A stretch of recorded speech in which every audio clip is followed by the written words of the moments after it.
It took me years to find the courage to tell this story.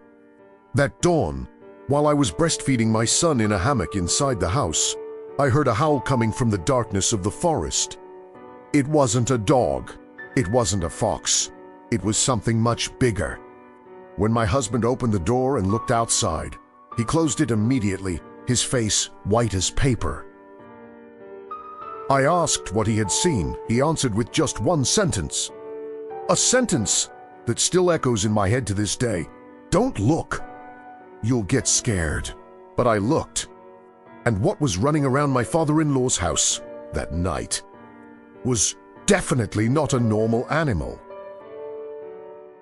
I started dating my husband in the early 2000s, when we were still very young and the biggest concern in life was finishing school. He lived in the countryside of a town surrounded by dense forest and old rural properties, while I lived in the more urban part of the city. That's how I ended up getting to know that place that, for a while, seemed like a piece of paradise on the dark edge of the river. His family's property was far away from almost everything. The main house was simple, made of old masonry, surrounded by fruit trees and a small corral where my father-in-law milked cows every morning. The silence there was different from any other place I had ever known. During the day it was a good silence, the kind that brings peace. But anyone who has spent many nights in the countryside knows that there is another kind of silence. A silence that seems to watch you. When I became pregnant with our first child in 2007, we decided to live for a while in a small house about 30 meters from my in-laws' home. It was a simple place, but cozy. I spent the mornings walking around the yard, eating fruit straight from the trees, and helping my mother-in-law in the kitchen. That routine seemed too peaceful for anything to go wrong on that silent dawn. The first months of the pregnancy were calm. Nothing strange happened. But looking back now, years later, I remember small things that I ignored at the time. Sometimes the dogs barked at the forest during the night. Other times the roosters crowed at strange hours, as if something had passed near the chicken coop. Even so, life went on normally. Until, near the 7th month of pregnancy, my father-in-law insisted that I return for a while to my parents' house. He said it would be better for me to finish the pregnancy close to a hospital and doctors. At the time, I thought it was just a father's care. Only later did I realize that maybe it was fear. Months later, with my son already born and baptized, I returned to the property to live again with my husband. That's when I noticed something that didn't make sense. At the entrance of the property, there was a big sign that said "For sale" that caused me immediate unease. My father-in-law always said he would never leave that land. He was proud of that place, so why sell it suddenly? I asked, but no one really answered. My husband just said they were thinking about moving in the future. The subject died there, at least for that moment. As the weeks passed, I realized there was a strange tension in the air. My father-in-law always seemed overly alert when night fell. He locked doors, checked windows, and sometimes stood still looking toward the forest. I didn't understand the reason. Back then, I still tried to convince myself that everything had an explanation. In the countryside, there are animal noises, wind in the trees, wood cracking in the house walls. Those who aren't used to it always think something strange is happening. Even so, there were moments when the silence felt too heavy, as if the forest itself was waiting for something to happen.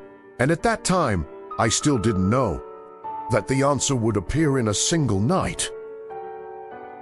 It happened on a dawn I will never forget. I was in the living room hammock, breastfeeding my son. The gentle sway of the hammock and the deep silence of the night almost always made the baby fall asleep quickly. The only light came from a weak bulb in the corner of the house. One of those yellowish ones that barely light the room and make the shadows on the walls look even longer.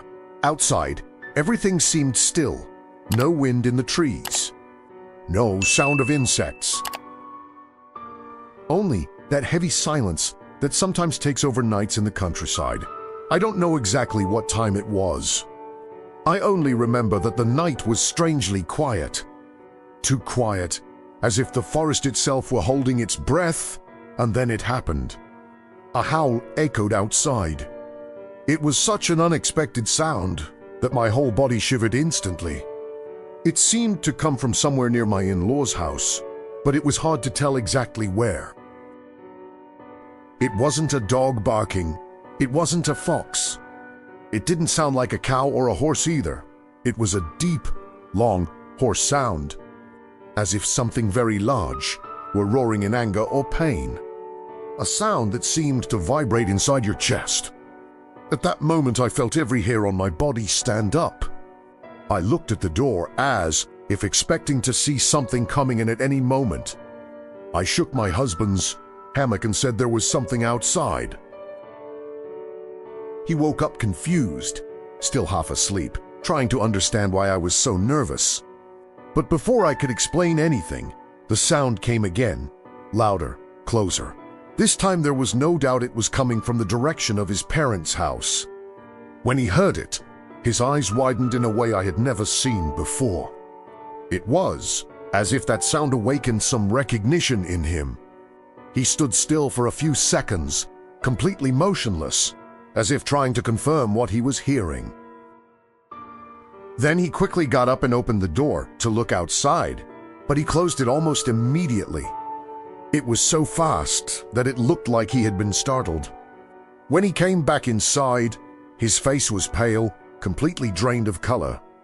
His expression was that of someone who had seen something he wished he hadn't. I asked what he saw, but he only told me not to look. That only made me more curious. I thought it was some forest animal, maybe a wild dog or some large creature. In the countryside, this happens sometimes. So I slowly walked to the door and opened it a little. That's when I saw it. At my father-in-law's house. Something was running around the house. It was big.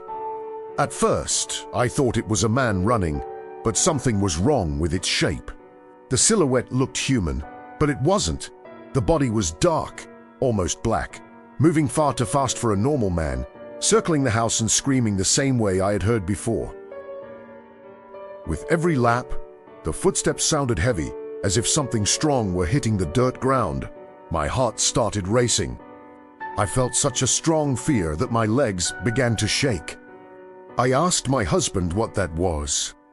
He answered in a low voice, almost whispering, as if afraid the thing could hear, "It's a werewolf." Immediately I closed the door.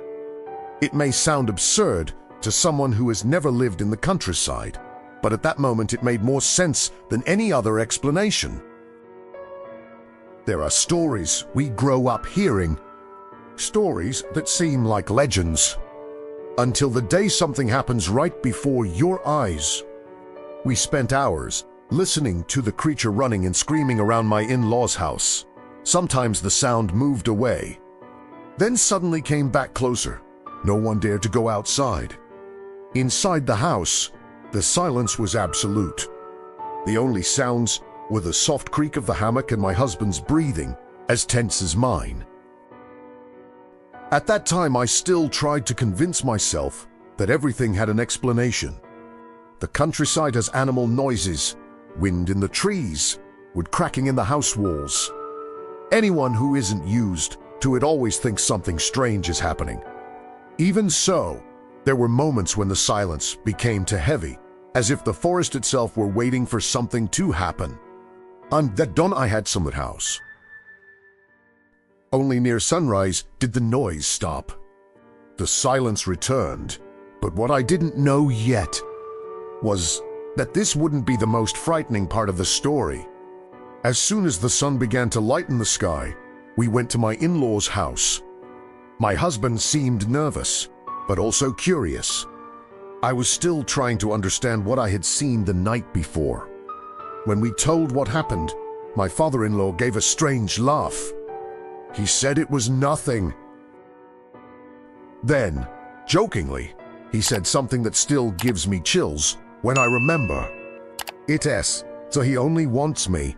At the time I thought it was just a story to scare us. But when I asked him to explain better, his face changed. He became serious and started to tell the story.